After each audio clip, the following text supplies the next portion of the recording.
vaccin, c'est un petit fragment affaibli. Donc on a pris de la maladie en fait, et le petit fragment, et on l'a affaibli, donc il est sans danger pour le micro-organisme, contenant une partie de l'antigène de la maladie. Elle utilise maintenant notre défense immunitaire pour créer une résistance sur des infections spécifiques pour renforcer notre système immunitaire.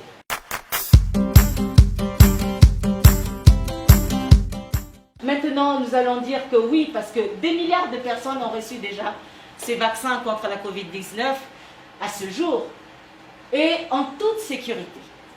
Et tous les vaccins sont approuvés, tous les vaccins approuvés ont été soigneusement testés et continuent à faire l'objet d'une surveillance jusqu'à maintenant.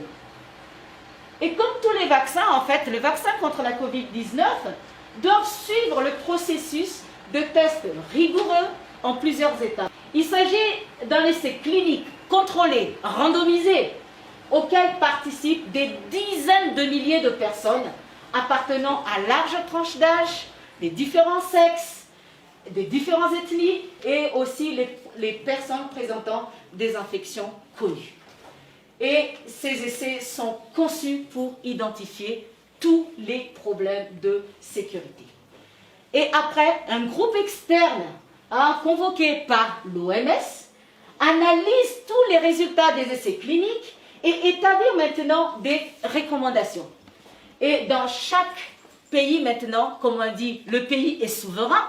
Donc le pays maintenant, avec tous ses responsables, décide d'approuver ou non l'utilisation des vaccins en s'appuyant sur cette recommandation de l'OMS.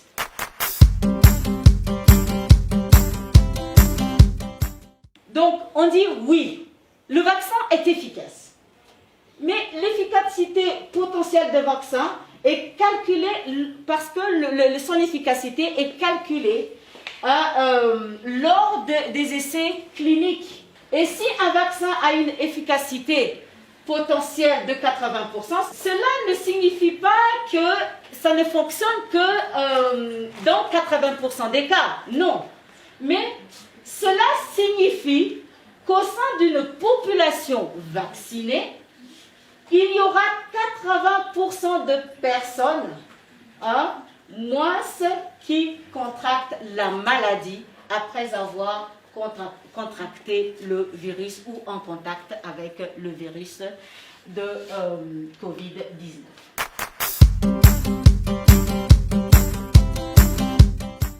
Même après avoir reçu toutes les doses recommandées et attendu quelques semaines pour que l'immunité se mette en place, il subsiste une possibilité d'être infecté. Ça, il faut bien le savoir, parce qu'on n'a jamais dit que bon, voilà, c'est efficace à 100%. Donc, à Madagascar, nous avons d'une efficacité à partir de 72% jusqu'à 94-96%. Et donc, les vaccins ne confèrent pas une protection intégrale, comme je disais, et des infections peuvent survenir même chez les personnes qui ont été entièrement vaccinées. Mais après avoir été vacciné, il faut encore assurer notre protection. Donc, il y a ce qu'on appelle l'immunité collective. Si moi, je suis vacciné, ça ne protège que moi-même, pas ma famille, pas mon enfant, pas tout ce qui est autour de moi. Mais par contre, si nous allons nous vacciner tous à plus de 80%, il va y avoir ce qu'on appelle l'immunité collective. Et donc, dedans maintenant, les enfants qui ne peuvent pas se faire vacciner ou ceux qui ont vraiment des maladies qui les empêchent de se faire vacciner vont être protégés par ce qu'on appelle immunité collective.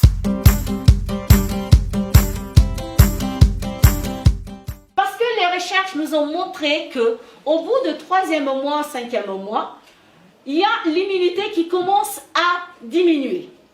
Donc c'est la raison pour laquelle maintenant nous devons faire cette dose de rappel. Comme je disais tout à l'heure, quand on s'entraîne pour affronter l'ennemi et que maintenant on s'endort un peu sans entraînement, et bien maintenant on oublie un peu comment se défendre, non? Et bien c'est à peu près la même chose. Donc maintenant avec la dose boost, ça va maintenant booster encore notre immunité de notre organisme qui va maintenant booster encore ses immunités. Et à Madagascar, maintenant, on a un schéma vaccinal de doses de rappel. Au bout du 5e mois de notre vaccination, si on a eu 2 doses de vaccin comme avec l'AstraZeneca ou Covishield, donc on compte à partir de notre dernière dose, là, c'est-à-dire la 2e dose, là on compte 5 mois, et à partir du 5e mois, nous pouvons maintenant faire la dose de rappel.